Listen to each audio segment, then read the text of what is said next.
वाहिप आंधी नाम सुनते ही सफर करने वालों और उनके सफर की तस्वीरें आंखों के आगे तैर जाती हैं। ये छोटा सा कस्बा सिंध के दादू जिले के बीचों बीच बसा हुआ एक ऐसी जगह थी जहां जिंदगी मौसम की रफ्तार से चलती थी। वाहिप आंधी के लोग जमीन से जुड़े हुए थे। उनका जीवन प्रकृति की धुन के साथ पूरी तरह से घुला मिला था और बारिश से ज्यादा जरूरी, ज्यादा प्यारा कोई चीज नहीं थी। वाहिप आंधी के आसपास की जमीन हरे और भूरे रंग की दिखती थी, जिसे मानसून ने अपने हाथों से रंगा था। कई पीढ़ियों से यहाँ के लोग जमीन के साथ मिलजुल कर रह रहे थे। उनका जीवन संघर्ष और अनुकूलन का प्रमाण था। वो धरती की भाषा समझते थे, हवा के उस फुसफुसाहट को समझते थे जो आने वाले तूफान का संकेत देती थी। मानसून का आना बहुत उत्सुकता और खुशी का समय होता था। ये वो समय था जब सूखी धरती को पानी मिलता था,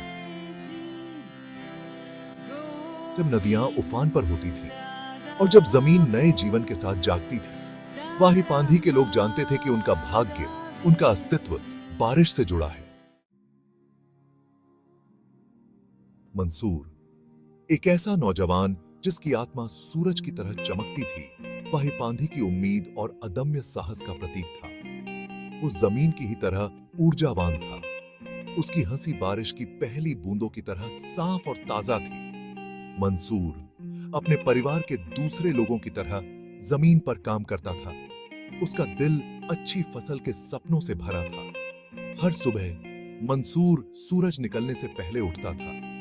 रेगिस्तान की हवा की ठंडक उसके सपनों की गर्मी से बिल्कुल अलग थी।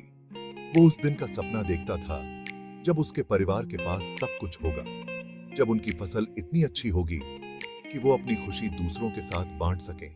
मंसूर कड़ी मेहनत की ताकत पर विश्वास करता था और वो अपना तन मन जमीन की देखभाल में लगा देता था। मानसून के आने से मंसूर के अंदर एक ऐसी खुशी भर जाती थी जो संक्रामक थी। वो आसमान की तरफ देखता था। उसकी आंखें बारिश से लदे बादलों के संकेत ढूंढती थीं।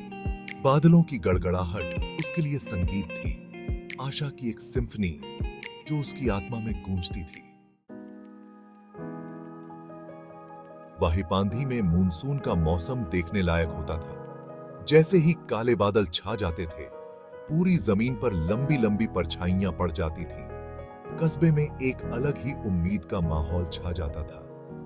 नमी से भरी हवा, गीली मिट्टी की खुशबू और एक नई शुरुआत का वादा लेकर आती थी। किसान, उनके चेहरे पर उम्मीद और बेचैनी साफ दिखाई देती थी, आसमान की तरफ देखते थे। उनके दिल अच्छी बारिश के लिए दुआओं से भरे होते थे। बारिश की पहली बूंदें बड़ी बड़ी और बिखरी हुई लोगों की खुशी और हंसी से बिगरूस्त होती थी। बच्चे सड़कों पर दौड़ते थे, उनके चेहरे ऊपर की ओर होते थे। उनकी जीभ बारिश की मीठी बूंदों का स्वाद लेने के लिए बाहर निकली होती थी। वाहिप आंधी के लोगों के लिए बारिश सिर्फ पानी नहीं थी, ये जीवन का प्रतीक थी, स्वर्ग से एक आशीर्वाद थी। जैसे जैसे बारिश तेज होती जाती थी, धूल भरी सड़कों को कीचड़ भरी नालियों में बदल देती थी। वाहिप आंधी के लोग हरकत में आ जाते थे। ये सामूहिक प्रयास का समय था, एक ऐसा समय जब पूरा समुदाय मानसून के जीवनदायी पानी का उपयोग करने के लिए एक साथ आता था।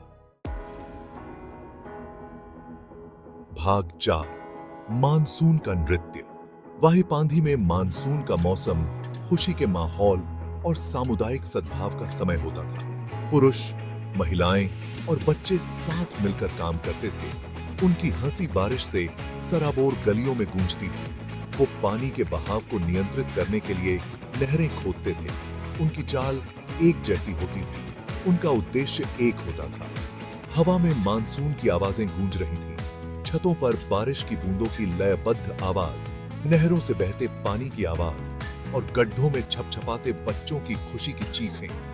ये वो समय था जब काम और खेल के बीच की सीमाएं धुंधली हो जाती थी, जब जीवित रहने का कार्य जीवन के उत्सव में बदल जाता था।